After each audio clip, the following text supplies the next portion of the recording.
L'importanza di un libro che parla di montagna da gente che l'ha vissuta in prima persona. Beh, è importante perché sicuramente quando si parla di libri di montagna si parla di robe concrete e quindi di cose vissute, di cose che si affrontano tutti i giorni, dove quasi sempre l'uomo, no, pone se stesso di fronte anche a delle imprese estremamente difficili. Non si è mai capito, secondo me, se per passione oppure per vedere quali sono i limiti di una persona umana, ma fatto sta che questa è una cosa che per noi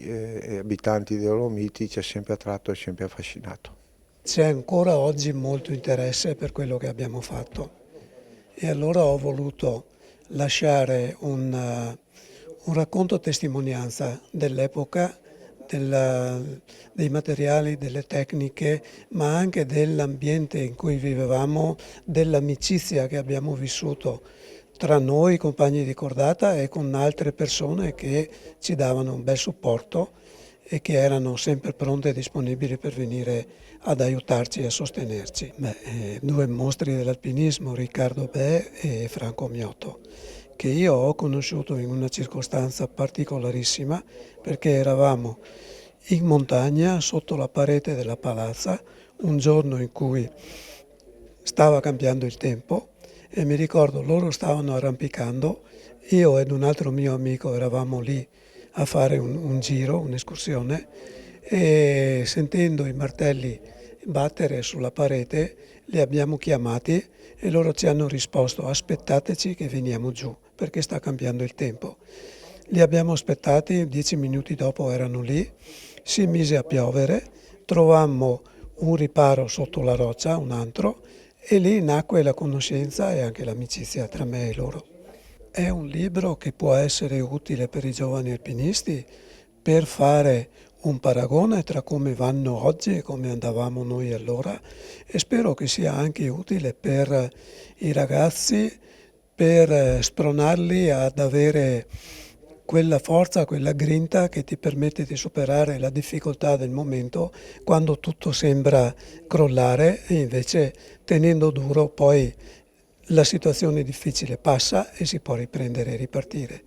Devo anche dire una cosa, ho fatto un po' di fatica a rievocare, a ricordare tutto, perché in questo libro mi sono messo a nudo. Ho raccontato le mie imprese, ma anche i miei dubbi, le mie insicurezze e anche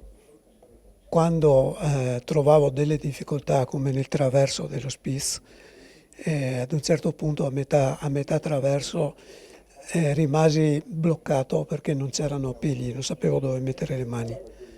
e chiamai Riccardo che era fuori del traverso, gli chiesi ma qui dove hai messo le mani?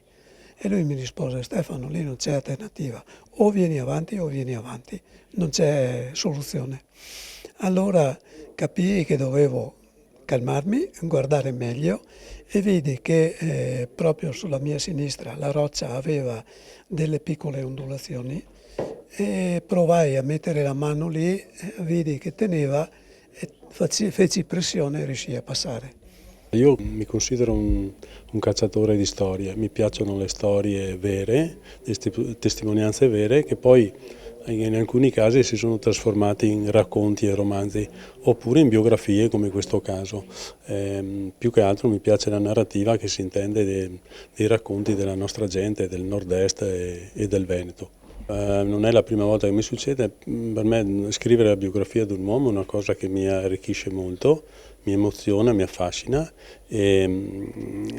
è come vivere un pezzo della vita di chi si lascia raccontare, si rivevono gli stessi sogni, le stesse emozioni, è una cosa che mi arricchisce, mi emoziona e spero che emozioni anche la gente che può leggere queste cose.